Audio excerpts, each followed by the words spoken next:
Петя Бубарова, аз и морето.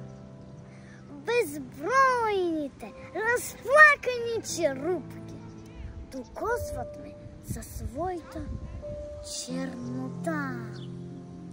И рачета от тъмните си дупки проблясват със солена мокрота.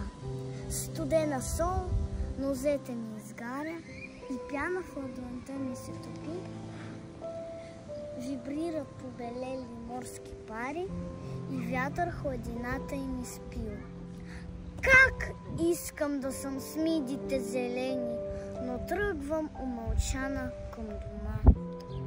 И мидите си тръгва всяка с мене, с мен си тръгва топлата вълна. Сега разбирам, в топлите ми длани е сглушено соленото море. В сънищата мое разлюляни, то бърза да се побере.